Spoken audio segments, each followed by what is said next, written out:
लेकिन उन्होंने केवल एक मुहूर्त में भगवान को प्राप्त कर लिया।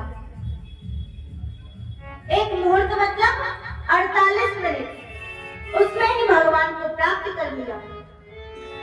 अब तो जैसे ही परीक्षित जी ने सुना, परीक्षित जी एकदम से प्रसन्न हो गए और कहने लगे, गुरुवर तब तो आप मुझे भगवान के लीला कथाओं को ही श्रवण कराइए। भगवान ने किस प्रकार सृष्टि की ये बताइए। तो यहाँ से तृतीय स्कंद प्रारंभ होता है। शुकदेव जी बोले, राजन जब भगवान एक थे, उनके मन में हुआ कि मैं एक से अनेक हो जाऊं, तो उनके नाभि कमल से ब्रह्मा जी की उत्पत्ति होती है।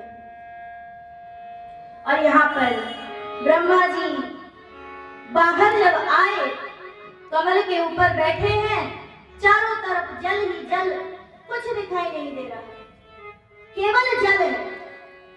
अब ब्रह्मा जी सोचने लगे कि मैं कहां से आया हूं। चारों दिशाओं में देखते हैं तो उनके 4 मुख प्रकट हो गए।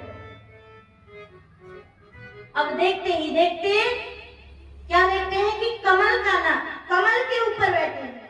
बोले भक्तवत्सल भगवान की, राधा लाल की, कमल के ऊपर बैठे हैं।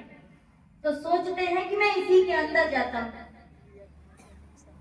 आखिर मेरे मूल उत्पत्ति का स्थान कहाँ है पता तो चले। तो उसी कमल के नाल के अंदर प्रवेश करते गए। अब तो प्रवेश करते गए करते गए करते गए करते गए, लेकिन कोई अंतिम छोर न मिला। ब्रह्मा जी वापस आ गए। तो यहाँ पर ब्रह्मा जी एकदम से सोचने लगे कि मैं आया कहां से हूं, परेशान हो गए। तो उनको 2 वर्ण सुनाई दिया, ता और प, यानी तपस्या करो। तो यहाँ पर ब्रह्मा जी 10,000 वर्षों तक तपस्या करते हैं। भगवान प्रसन्न होकर के प्रकट होते हैं और कहते हैं कि आज से तुम सृष्टिकर्ता ब्रह्मा हो, विधाता हो, जाओ सृष्टि करो। तो यहाँ पर ब्रह्मा जी सबसे पहले सनक, सनंदन, सनातन और सनत कुमार, इन 4 ऋषियों को प्रकट करते हैं। इनसे कहा ब्रह्मा जी ने कि जाओ पुत्रों सृष्टि करो।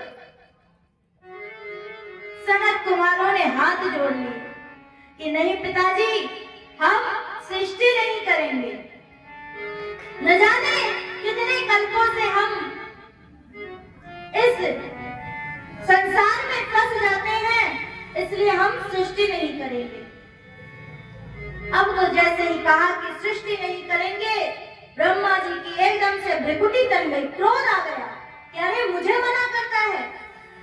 और क्रोध में ही सनत कुमारों को श्राप देने लगे। और जैसे ही भ्रिकुटी तनी, भौहों के बीच से रुद्र भगवान का प्रकट होता है। बोले रुद्र भगवान की जय हो, रुद्र भगवान की जय हो। अब तो महाराज शंकर जी के सामने ही सनत कुमारों को ब्रह्मा जी ने श्राप दे दिया कि तुम लोगों ने मेरी आज्ञा का उल्लंघन किया है, सृष्टि नहीं करोगे। तो मैं श्राप देता हूं कि तुम लोग 5 वर्ष से ज्यादा कभी नहीं बढ़ोगे।